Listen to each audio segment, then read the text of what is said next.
Okay. Good morning. Morning. How Nice. are you doing? Doing well. How are you? I'm doing good during this time. Um, can you please state your name? Katrina Morrison. And this is for the poetry oral history. And during April, we wrote some poems on verse love. And can you tell me where your mindset was during April? I guess the pandemic had just gotten started. We were on lockdown. We had to leave our classrooms and our schools. And where were you during that time? Well, I hardly got out of the house.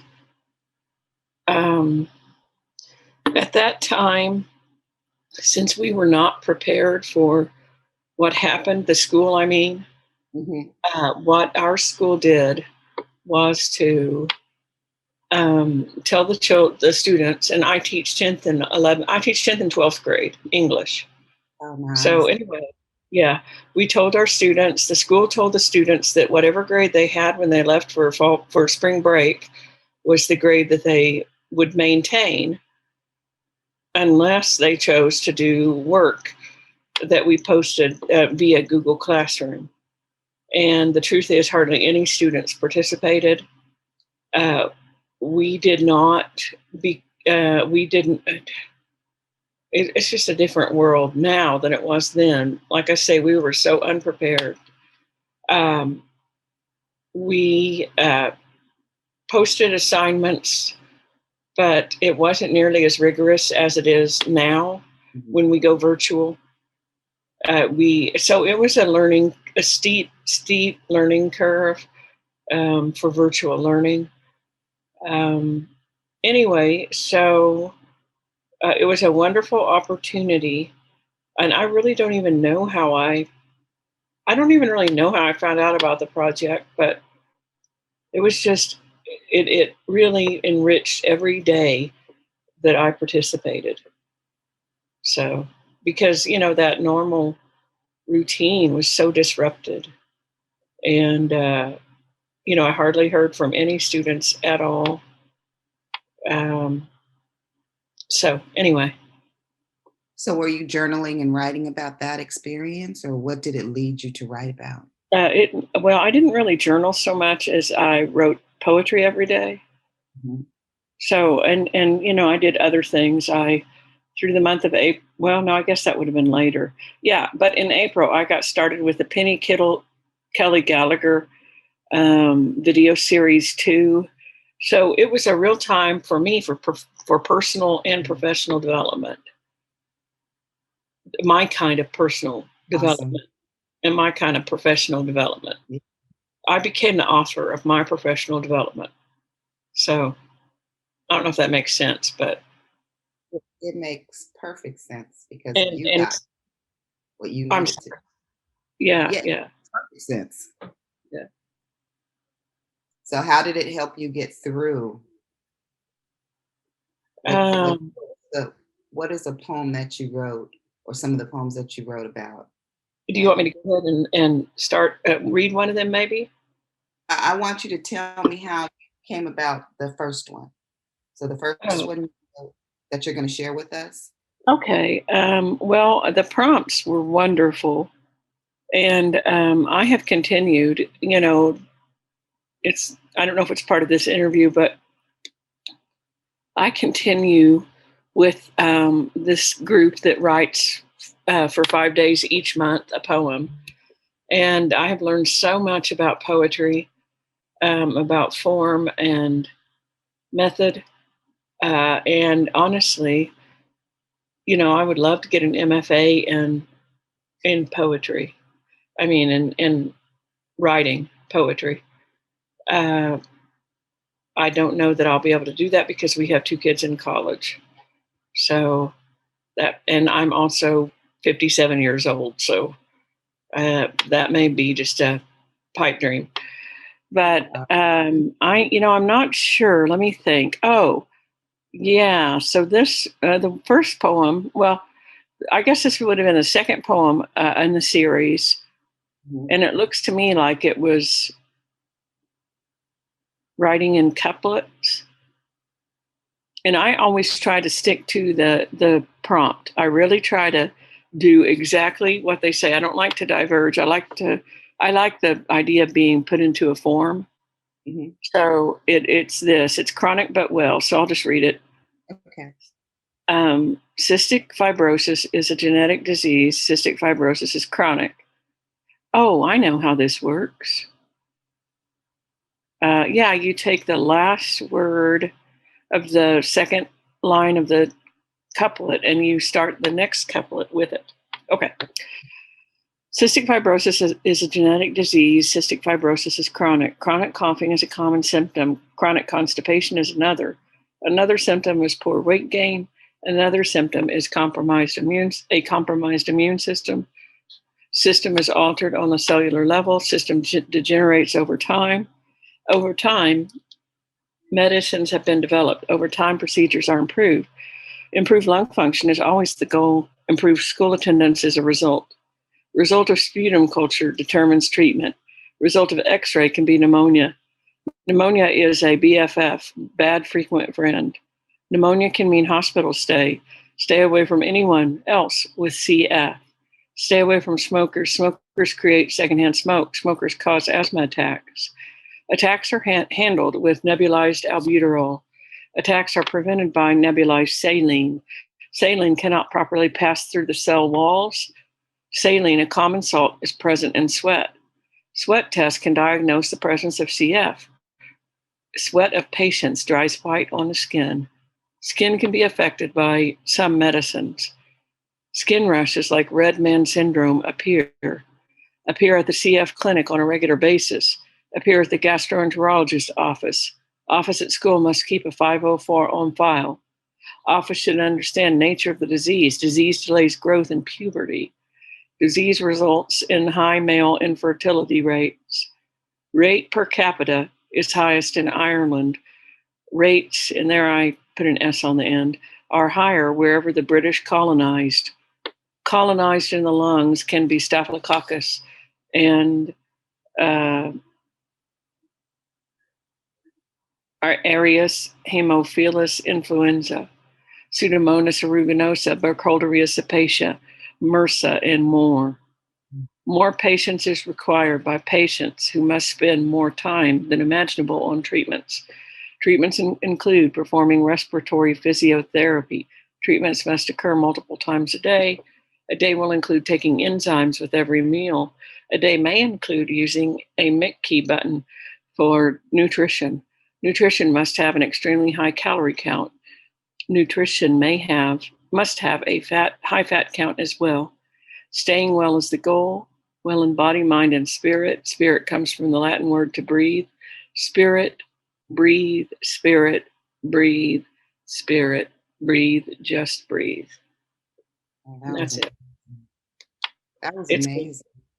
yeah, it's long, but What led you to write that? my son has cystic fibrosis, so And he's in college? yes, he is. He's moving into. He's been at community college for a year and a half. Mm-hmm. And in the midst of this pandemic, he's decided he wants to go to a state university and live in the dorms. So we'll see how that goes. It's agency, and the mind is so strong. I have a daughter with a chronic illness as well, Oh, and she ended up in New York, of all places.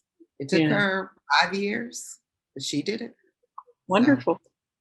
yeah, but that was detailed. Ooh, and no, I got glare coming in. Sorry, and that was beautiful. It was a beautiful tribute to him, and a beautiful tribute to the mother in you that pays attention to every little detail because it was full of information.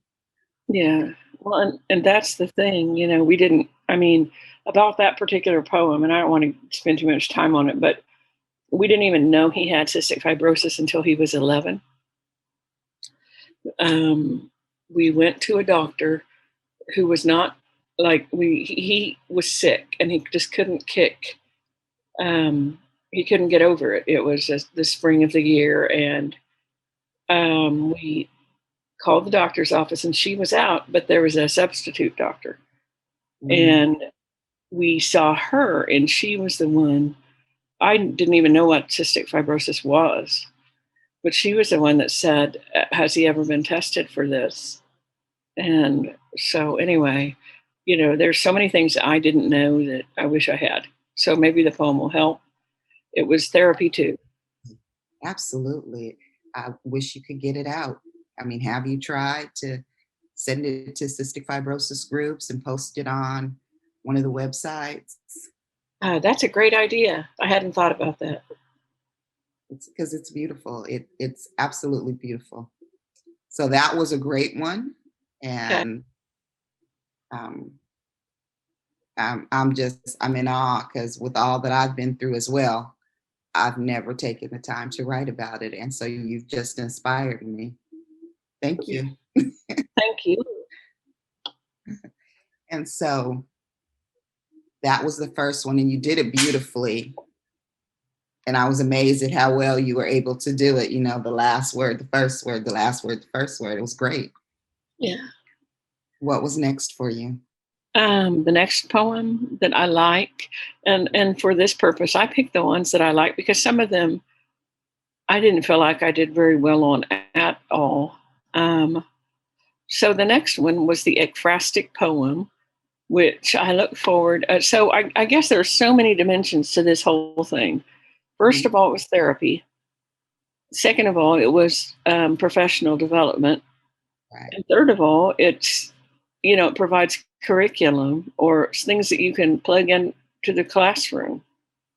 So, um, so this was an ekphrastic poem, which, as you know, is when you look at a piece of art and you respond to it. And whoever, I guess, Sarah Donovan, who posted this, whoever posted it, they gave us a choice of pictures. And so I picked this old schoolroom. It's a picture of a schoolroom. It looks like, oh, I forget the date, but it's the early 1900s, I believe. Um, and the funny thing is, I taught in a school, I don't teach there now, but I taught in a school that was built during the Depression, Wow. during the 30s. And, there's still some similarities in the architecture, but everything is else is just, and there are the teachers and there's the students. So there's the building, the teachers, the students, but almost everything else has changed. So I wrote this. It was the teachers to a sign who sat in each row and line, hung so proudly to display students' work from yesterday. And you can see that on the walls. Words and drawings illustrate what the teacher would relate. Teachers brought something to show. Students came up row by row. Cursive lost the writing race. Technology is now in its place. Dressing up is not the style. We wear jeans once in a while. Austerity we won't embrace. We put posters in its place. Things have changed so very much. Are we any more in touch? Wow. Yeah. You did an awesome job of taking that picture and making me see exactly what was there. Yeah. What is that? Painting a picture with words. That was beautiful. Thank you. And as a fellow teacher, I could, you can feel it. Yeah, so much has changed, but are we any better for it? Right. Right. That's a great question. And So, especially now with what we've been going through, it'd be interesting to go back and see how education fared during the in 1918 pandemic, and to compare, the difference from then to now, or compare and contrast. education keeps rolling on, which is a beautiful thing. But they didn't, that we do have the computer so that we can keep going, because back then they didn't. So what did they use? Did education just stop Yeah. until it was okay? Right. It's a great it's a great research project to that comparison. Maybe when you get back with your older students, Yeah. Well, or and it makes maybe when I get back with my younger ones. yeah. It makes me think about,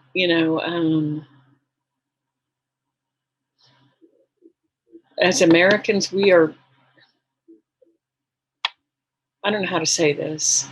We have our challenges as a country, systemically, we have our big challenges, but we have never experienced war on our continent, on our land. Um, so, I wonder, oh, I mean, there are other places in the world where people have, experienced things that we're not familiar with, and it would be interesting to compare and contrast how children fare in those situations. You know what I mean? I kind Like, of remember seeing that. I don't know if I was in high school or if it was Clinton's time, but I do remember someplace bombs were dropping, but in the background you could see that somebody was getting married. They were having a wedding. mhm, So it had become so normal to them yeah, that they continued their on with their lives normal regularly, right, but they were in the midst of a war. And I never forgot that. So I don't remember what country or what the conflict was about. I just remember that, wow, people keep going. And so as a teacher, I would say, it doesn't matter what's going on. It doesn't matter if the person next to you is being a little disruptive. You have to stay razor focused. right, If bombs are dropping outside, you right, still have to learn. I just, I remembered that and kept it. And I would love to read that research. yeah. Well, and I think the other thing, um,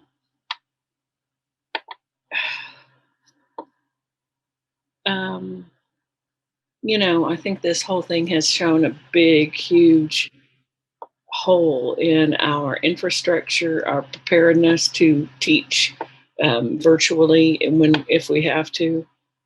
Um, I mean, the fact that not everybody has access to reliable internet, it's terrible. With all of the things that we've achieved, I mean, as a human, as humans, I guess, and we still have children who um, can't access their education properly.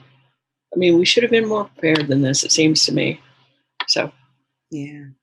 we- There are still children, and sometimes I'm looking and I see children and I'm like, you should be at school. yeah, Why aren't you sitting in front of a computer? yeah, It's just, it's sad. It's heartbreaking. yeah, And not that they're not sitting in front of the computer, but they just don't have access to being educated. yeah, And parents aren't taking it as serious. I don't know. Or maybe they are and they're just overwhelmed. And I maybe, do understand being overwhelmed, as I'm sure you do. yeah, You don't have chronically ill children and not have a sense of being overwhelmed at some point or another. And so I try to remember that when I'm being critical of, why aren't these kids sitting at home getting educated right now? Why are they out here at the store? Why are they in the streets? Or why are they up so late? They have to be at yeah, school, just, teachers, we just, you need to be in class. You need to go to bed, get some rest so that you can participate tomorrow. And so I try to remind myself that everything isn't cookie cutter. yeah, There are some children that who knows what's going on. Just say hi, just smile at them. So with your classroom now, as opposed to then, you're seeing more participation. Yes. I'm in a school district. We have only been out since, well, we returned in person in August, and we Wow. remained in person until the end of October. And then we went virtual 2 weeks. We went back to the classroom for a week. We went virtual again. And then we had Thanksgiving. We went back in person. And then this week, we had 11 teachers quarantined, and we could not sustain in person learning. I mean, that's ridiculous. So, Right, there were 11. yes, at our school, my high school. And so you would hear announcements, so and so's class go to the commons, so and so's class go to the auditorium, because they had to separate keep the kids. They couldn't, put them all together, of course. And we, I don't know about you, but we have a real lack of substitutes. Yeah, we do too. Yeah, typically substitutes are older people, retired. Some are retired educators, and they, I cannot at all blame them for not wanting to expose themselves to the, virus. So anyway, we went virtual 3 days this week, but the kids. I think it helped that we started in person, and by this point we're all using Google Classroom, and the kids knew to look on Google Classroom for their assignments. And also, when they were quarantined, they had to be responsible. So even though we were in person, there were times when we had several students out who were quarantined. So anyway, but it's been much better um, than the spring for sure. But I think that the grades are not going to be what they were before, what they would have been had we Right. not been in this. And I don't know how that's going to impact learning. We'll see. That's a cold call, because if you are that student who is highly motivated, knows what that you want to get to this university and this is what you want to do in the future, then this doesn't matter to you. But if you're that student who you have to be pulled in, you have to do your teacher work for and grab them, this is hard. Right, This is very hard for those children. I think I was one of those students. right. Yeah, I needed the teacher. I'm sorry. I keep interrupting. I'm sorry. Um, No worries. yeah, the contrast is stark between some students. There are some that, if I did not uh, email their parents, email them, print out when we're in person, give them an update, a progress report of some kind, they wouldn't pass. You've got that kind of student that you have to really stay on top of. And then in contrast, I have a student who, she was quarantined, and she hasn't, she has a little extra time to do assignments. And so those two assignments out of 60 that she hasn't done are bothering her. And she just couldn't handle seeing zeros in the grade book for those two assignments. She, we email back and forth, and she's like, I just can't stand that. And I mean, it's interesting. Yeah, it is. It's very interesting. I And so you think that, didn't. I'm sorry. Go ahead. I was Go going to ahead. say, it just reveals a lot about the kinds of, what kind of a student each person is. That's all. Yeah. So poetically, you had more to write. You had more to write in the beginning of the pandemic or right now? Oh, gee. Um, I don't know that I had more to write then. Um, one thing, well, I'm learning to write. I think I'm getting better at it, I hope. And also, I'm trying not to focus just on me. I got to thinking, every single poem should be about me. Woe is me, you know. Um, so, I try to, broaden my view. And anyway, it's different. It's just different. I'm learning. I've learned a lot. So, So that this poem was about you, but it was about an entire community of people. yeah. And then another community of people who, prior to your son's diagnosis, didn't know anything about it. So that wasn't just about you. Okay. That was Thank you. that was for the world. What else do you have to share with us? I'm loving this. Okay. Yeah, me too. Me too, very much. It's much, uh, I kind of was nervous about it, but okay. So let me go on to this one. Um, okay, hold on. Let me go on to one. Oh, I know one thing that so I did poetry and I also worked in the yard. And so one poem, it's called O Viejo. I don't remember what. Let me look real quickly. Okay. OV.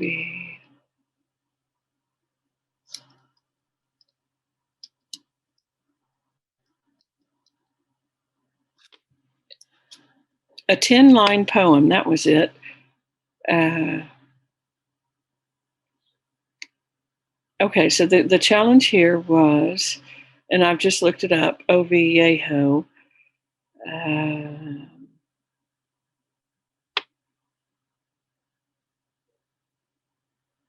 it's a 10-line poem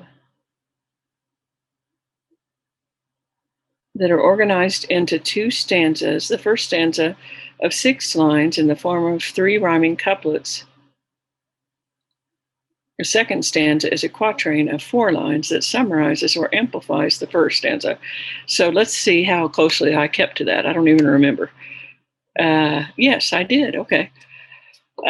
So this is from my gardening. Didn't expect to find you here, slithering near. Your scales so smooth, providing shielding yet unyielding. A single amber stripe I see, cautioning me. As I kneel here on bended knee, we're a terrestrial trinity, just earth, just you. It's just us three, slithering near, yet unyielding, cautioning me.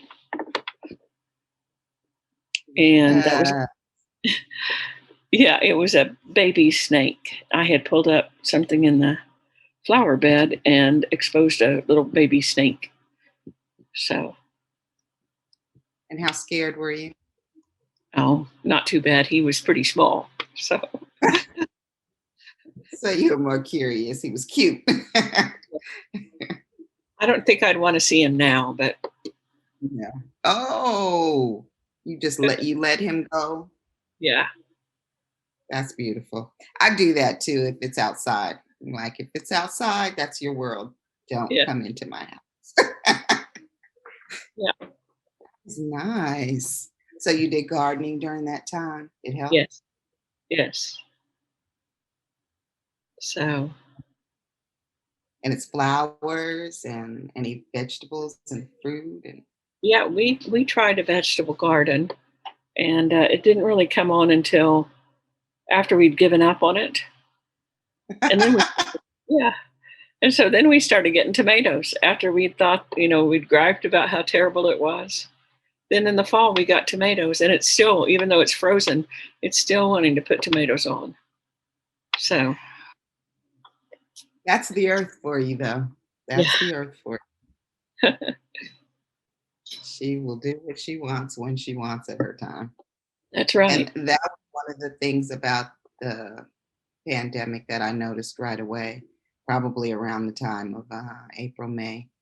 because I'm here in California in Los Oh, Angeles, the skyline, all the pollution wasn't there. It was so beautiful. yeah, Starting to build back up again because yeah, more people are out. Where are yeah. you? I'm in Oklahoma, Okay. so I live just Has north of Tulsa. you I have live, yeah. the best water.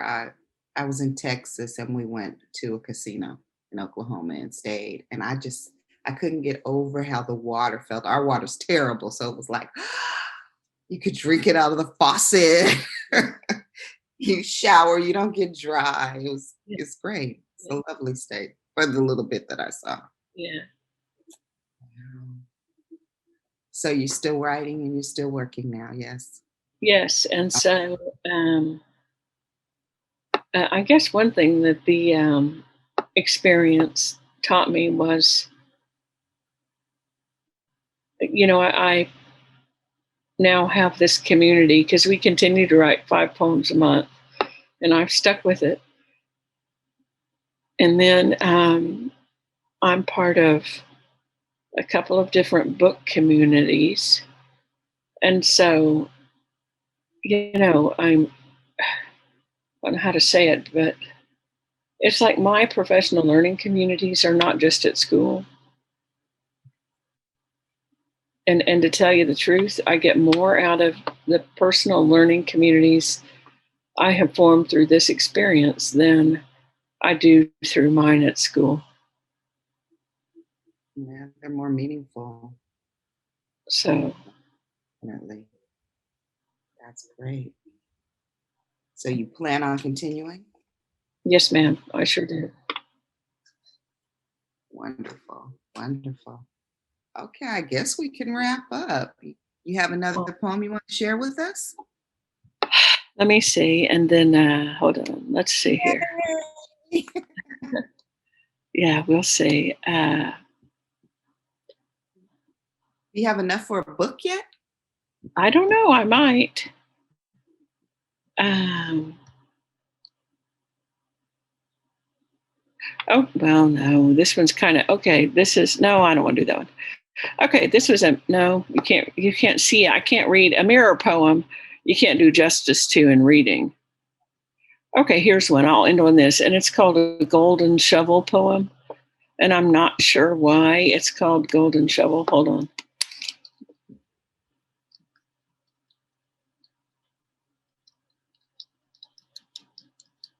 Oh, there we go. Okay. Take a line or lines from a poem you admire. Oh, yeah, I remember this now. Yeah. It was created by somebody named Terrence Hayes. It was inspired by Gwendolyn Brooks. Good. Okay, so you take a. Hold on, something popped up. Sorry. Let's see. One sec here. Oh, take a line or lines from a poem you admire. Use each word in the line or lines as an end word in your poem. Keep the end words in order, give credit to the poet, and then a new poem does not have to be about the same subject as the poem that offers the end words. Okay, so Golden Shovel poem. Here we go. I was able to enter unnoticed. Nobody will know I was here. Who needs all the air in the room? Are not peace and quiet enough? You will understand this if you are at peace too. You can't get enough of being nobody. You can't get enough of being nobody. You can't go to unnoticed. And I believe that is from, I can't believe I didn't give it credit, but I believe that's from Emily Dickinson's I'm Nobody, Who Are You? But I'm not sure. Yes, it is. It's I'm Nobody, Who Are You? Are you nobody too? It's from those lines of that poem. And she's one of my favorites. So That's nice. I think that the poetry that you picked gives a good picture of who you are. yeah. You're that educator, you're that mom and community representative who's educating, and you're the gardener, you step into a room and you pay attention to what's going on. You don't need to be seen. That's beautiful. Thank you. That's very beautiful. Thank In just those three little poems, I mean four, sorry, you were able to paint a picture of yourself, give us so much information. Awesome. I you. can't, I love it. I love everything that you did. And put that book together, okay? Put Thank you, those Melissa. poems together, get a book, publish it yourself, even if you're just giving it out as gifts. Thank you. It's wonderful. Thank you for being a part of this project. I'm going to continue to look for you. Okay. Okay, thank you. It's been such a pleasure to meet you, and just have a wonderful winter break. You also, and stay safe. Okay, And I thank you. hope you guys are virtual for a little while longer, Yeah, maybe until January. yeah. All right. Thank you. I'm going to Thank end the you. record.